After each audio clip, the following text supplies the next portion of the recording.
Okay, hello. Hi. Hi, Chancellor King. Thank you so much for taking some time with me today to talk about this project and my fellowship with Stanford. Look I'm forward to really, the conversation. thank you.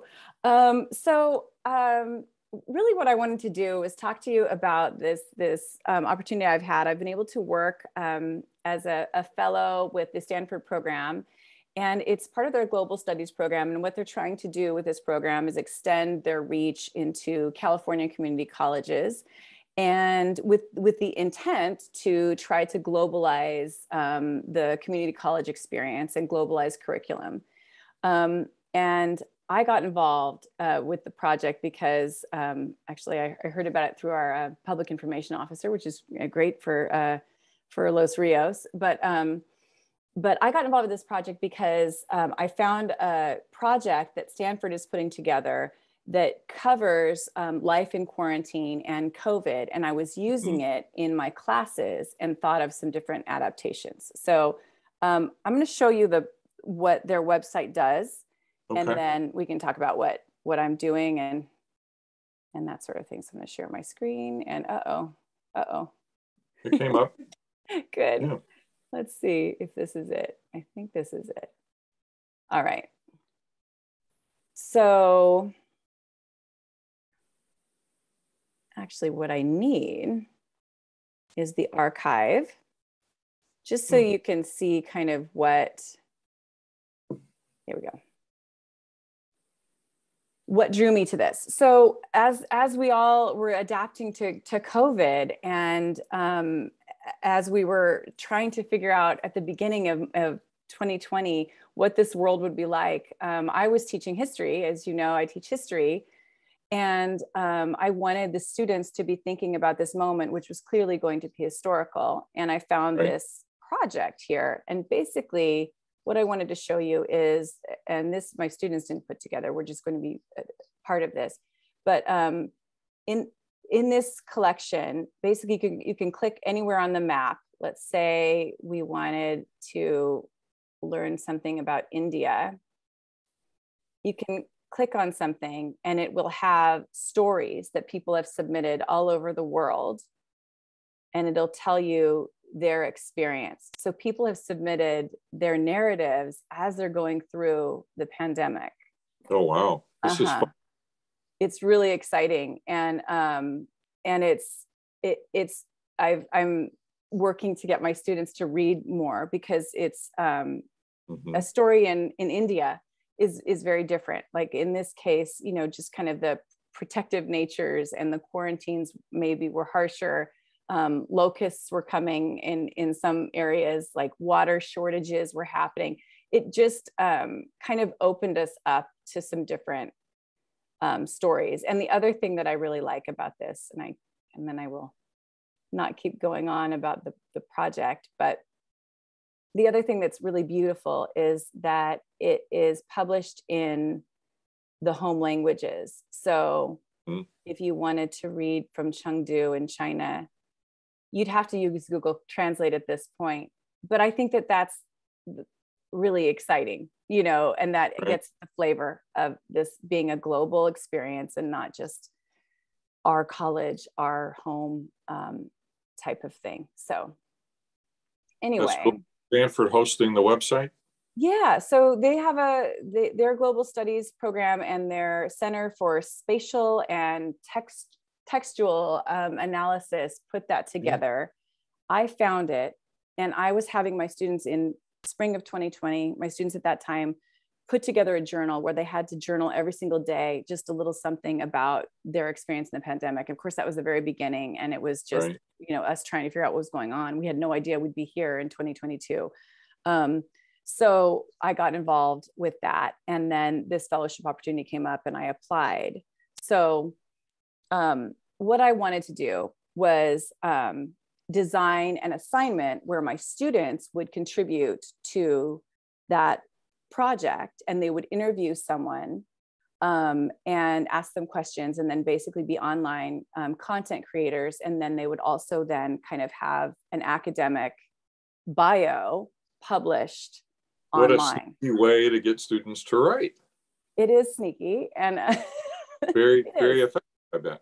Yeah, and it's been, the content has been raw. I could show you them, but I don't want to take our time. But the interviews have been amazing, and they, everyone's gotten someone either in their community or someone far away, and it's been really rich and kind of raw content. And right now, we're starting to not remember the beginning of this pandemic, and so it's a really good time to reflect on the changes we've made, and then the other piece that I have them do is, like you said, the writing, where they have to kind of put the local context in a global picture. And so, so that was one of my projects that I had with this fellowship program. So, how long does the fellowship last? This is just 1 year, and the archive is going to be there, and so the students will be published, and then they'll have like a nice byline, right, as an academic content creator, which I think is if they want to. Of course, they have to consent and all that kind of stuff, and their interviewee has to consent. But the project itself is it's just for this year, and I've been meeting with other scholars from community colleges and Stanford scholars while I've put together this project. But what's interesting is my original proposal, I don't know if this is interesting or not, but my original proposal wasn't even this. I wasn't even planning on doing this, although I thought it was a great idea. I was nervous about the prospect of even, I wasn't sure if students would want to be out there in this way, because it's been fraught, and it's reverberated in different lives. And they did. So I guess it seemed like the students wanted to talk about, we're kind of done with it, but at the same time wanted a community where we get to talk about and acknowledge this moment, and the fact that it has been a crisis and is, involves some trauma in loads of different ways. So trauma was the word in my mind, that I think we're all increasingly understanding that everybody's undergone trauma in the last 2 years. Some people it's being too lonely, and some people it's being never having a chance to be alone. Yes. For some people, they've been gravely ill, or they've had people in their families who have. And then a lot of people with chronic conditions who aren't really sure what's next in their health a year or two into the pandemic. So I think recognizing, getting our arms around that trauma is really important. Yes, it is. I agree. And as a historian, it just seems smart for the students to kind of be the creators of this history and collaborate and that sort of thing. So that was my project. And the other thing that I wanted to do, that I'm doing with a particular group of students, because so many of our students, as you know, are interested in nursing and mental health, especially now. A group of students and I have put together some ideas related to kind of globalizing our understanding of how to deal with mental health, and kind of, I guess sometimes, considering the realm of culture and the impact of culture and family relationships on how we think about mental health. Like maybe some people would rather go to an elder or a friend and not a therapist, and in kind of like the ways in which personal and I guess professional or student life kind of blend together. So we're also putting that together. So that mental health piece, I think it's just so bad. It's so unfortunate. There's still a stigma for going to see a therapist. I don't know anyone who wouldn't benefit from spending an hour with a good therapist. Right. Regardless of what their situation is. Someone to sort of help them take stock of where they are in life. And I'd like to see us get away from the idea that getting help for mental health issues is somehow stigmatized. Right. I mean, if we're saying that we want everyone accessing resources, I mean, that's always the smart thing to do. So I think I'm hoping that I'm not saying there's a silver lining to COVID, but I do think that we have been changed in some ways that maybe will add to some real strengths and some compassion. I hope it's not hyper national and hyper local. I hope it is a little bit more extensive. And so that was my thought for this project. And I would like to thank you for having a conversation with me. I'm hoping that this will be something that community colleges can do, where the students are creating the stuff and putting it out online. I mean, that's exciting as well. It's cool. I really appreciate you sharing. It's fun to hear. Just in the last week, I've had more conversations with faculty members than in a while, as things are coming back on ground. That the LRCFT had their picnic on Friday, and I got to talk to a lot of faculty.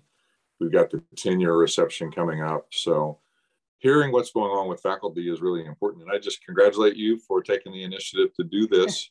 Thank and you. Hopefully, I mean, we can share this with other history faculty and other social sciences. I don't think it's limited to history at all.